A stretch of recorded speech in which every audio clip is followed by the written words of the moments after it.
I got a message from a viewer earlier today, and I thought it brought up an interesting point that I want to discuss. The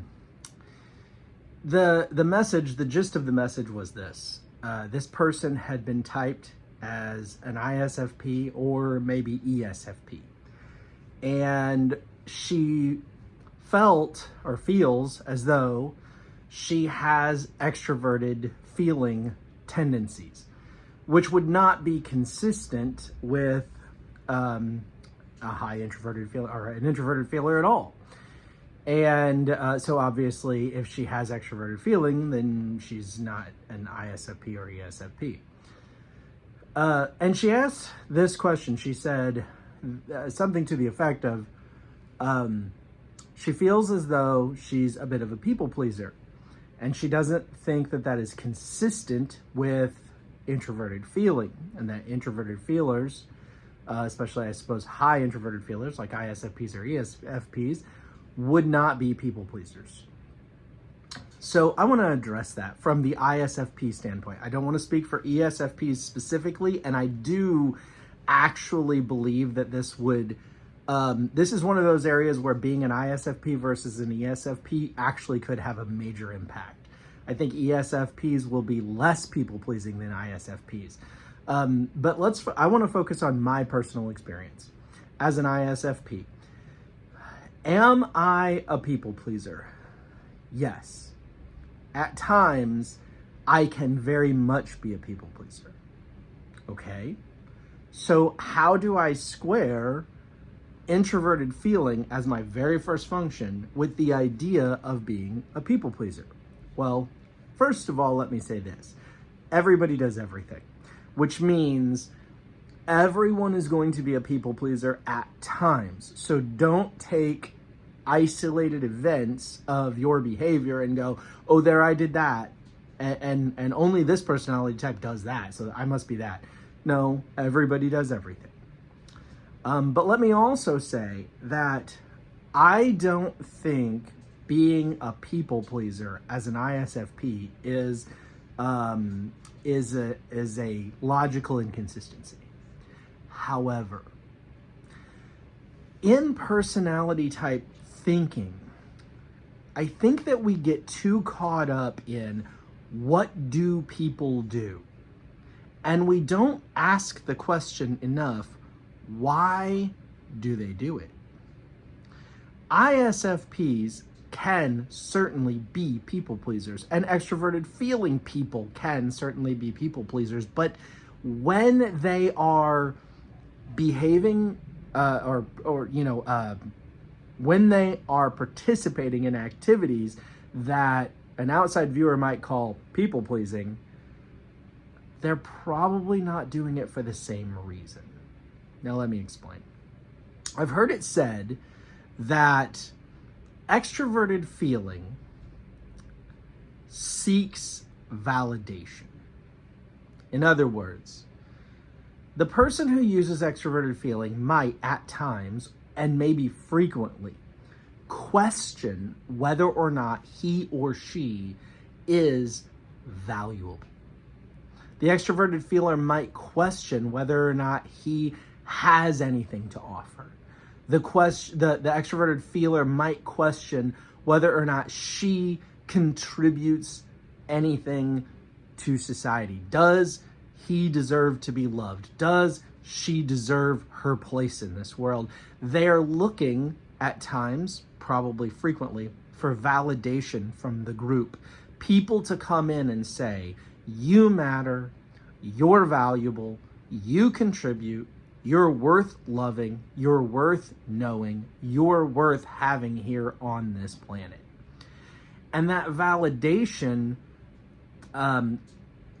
feeds their emotion, their mind, their senses, their ability to say, okay, I do matter, I am important.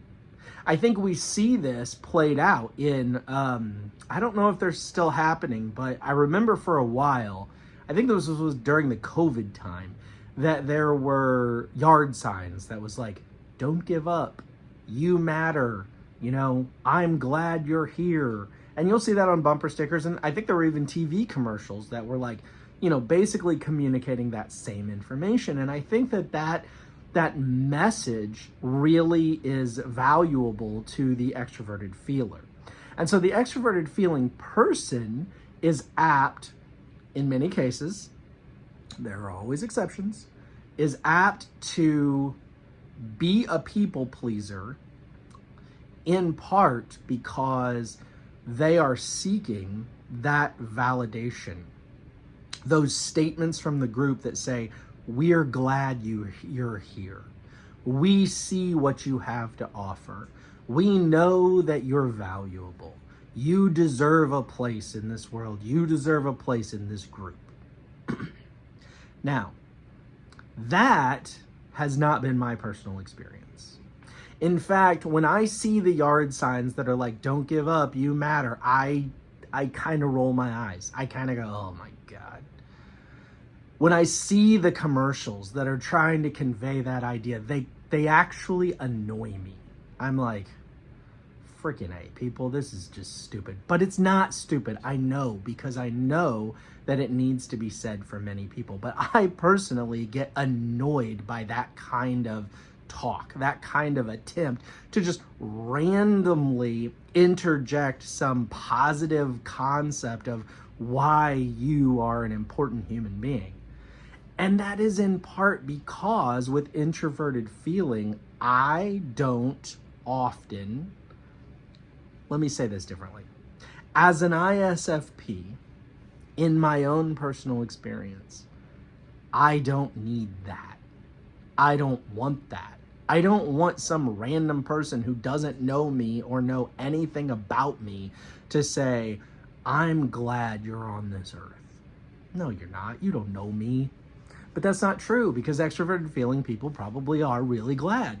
They probably do really feel that way. And I do agree with the idea that every person on this earth has something to contribute. Now, whether or not they choose to contribute it is a whole nother ballgame. But everyone has something that they could contribute. Okay. So what is my personal experience with people pleasing? For me, I have not gone through life questioning, do I belong on this planet? Do I have a right to be here? Am I, taking up space unjustifiably? Those questions are a little silly to me. They're absurd. Not, absurd might be a strong word.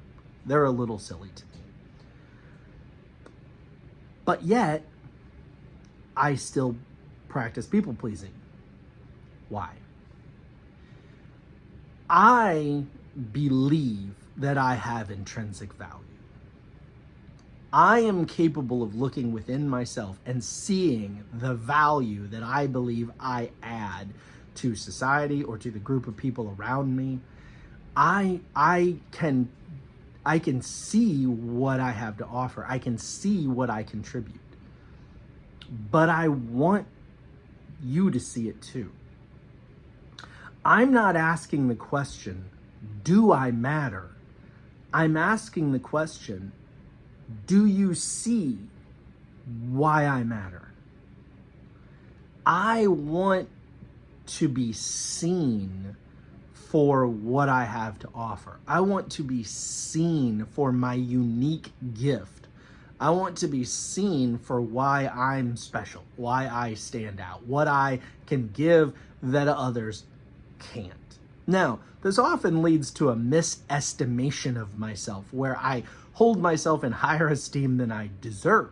I think better of myself than I ought to. I consider my contribution to the world to be greater than it actually is. And sometimes in my life, I've been put in my place by people who, whether they meant to or not, were able to show me in no uncertain terms that I'm not all that at a bag of chips. And that hurts. It hurts when I think that I really have it all together in this one area, that I've really got something to offer in this one area. And then something happens in my life that shows me, maybe you don't. Maybe you're not God's gift to the world in this area. Now, I want to throw in a little caveat here and say that we are always at risk and must be careful of overemphasizing or underemphasizing either brain wiring or experience. We have to be careful that we don't say, well, it's 90% brain wiring and 10% experience, or it's 90% experience and 10% brain wiring. I would tend to go with 60-40, 60% brain wiring, 40% life experiences. But either way, life experiences matter. So if I had grown up as an ISFP, had I grown up being told I'm worthless, right? If my parents had, belittled me every day and said I have no value, I have nothing to offer, then perhaps I wouldn't go through life feeling as though, oh, look, I do have something to offer. I can see what I have to offer. Maybe I would go through life dejected and feeling worthless and things like that. So life experience matters, and we can't just discount that. You can't throw out how somebody was raised and act like that had no impact. However, I will say that we interpret the events of our lives through the lens of our brain wiring. And that causes us to focus on things and throw out other things. And so it's possible, I don't know, it's possible that an ISFP raised in an environment where he is constantly told that he's worthless may throw that information out and may be like, well, you say that, but I don't see it that way. That's possible. However, I think that that's more apt to be the mindset of an ISFP after he or she has grown and matured. As a child, I think that would be pretty hard to process if the people in your life who are supposed to care for you, protect you, and uplift you are constantly running you down and telling you that you're worthless. But I don't know, because that wasn't my experience. But my experience has been that I was treated well as a child, and I was recognized for my gifts. But I don't think I was overly praised for my gifts to the point that I would go out of my way to try to earn that praise throughout the rest of my life, if I weren't naturally wired a little bit to look for it. I think for the ISFP, for me, I'll just say for me, you other ISFPs can chime in. In fact, my daughter, who edits these videos, is an ISFP, and if she wants to make a video herself and tag it onto the end of this one, or if she wants to put a little box blurb up here in the corner saying her thoughts on this, by all means, go ahead. But for me, as my experience as an ISFP is, I'm not people-pleasing because I need people to tell me that I'm valuable. I'm people-pleasing because I believe I am valuable, and I want other people to see it.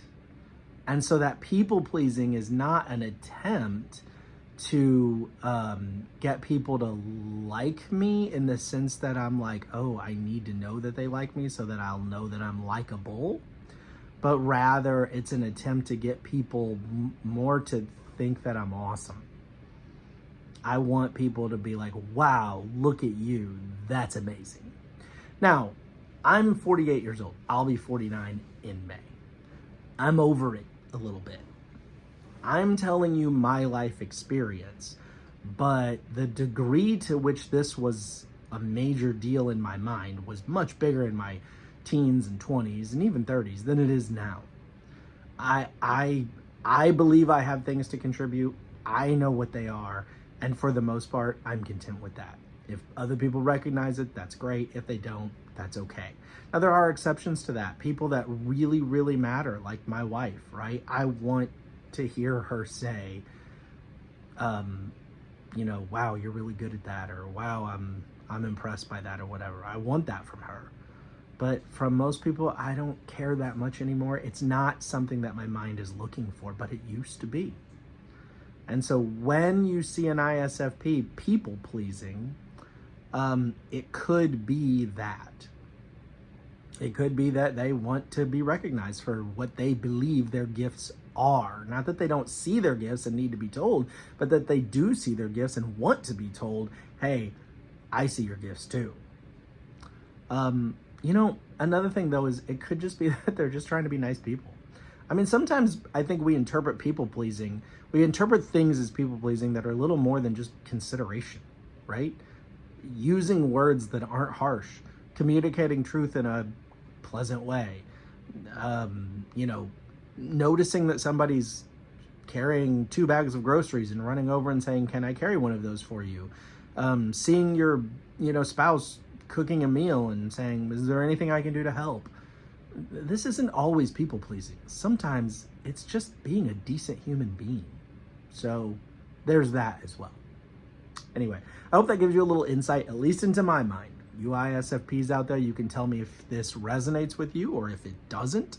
You ESFPs, I have a feeling you see this a little bit differently, not completely differently, certainly not in an extroverted feeling way, but I think ESFPs are a little tiny bit more okay with people having a mildly unpleasant view of them for a time, because I think ESFPs are more likely to be like, it'll be fine, they'll get over it.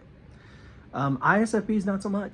I think sometimes we have very strong views, like that person's just really awesome, and oh my gosh, that's the most awesome person ever, or that person is complete trash and nothing they can ever do will be redeeming. And because I think we view people that way, a lot of times we are afraid we'll be viewed that way. You're totally awesome, amazing, or you're complete rubbish, I wish you'd just die. But I don't think ESFPs struggle with that as much. I think ESFPs are much more apt to see the good and the bad in people and be able to be like, yeah, that person's good and they're bad. They've got some good aspects. They've got some bad aspects. They're not all good. They're not all bad. And so ESFPs are more apt to expect people to view them that way. Yeah. I mean, I want to be nice and I want to make people happy and I want people to like me. But if they don't, it'll be all right. It'll work out. People are movable. People are flexible. ISFPs are more like, no, we don't want to mess with people. People are scary. Anyway, again, I hope that gives you some insight into my mind. Hope it gives you some insight into the ISFP mind, if my mind does accurately represent the ISFP mind in general, and some insight into the difference between the way introverted feeling and extroverted feeling are likely to approach the need for the approbation of other human beings. Have a great day.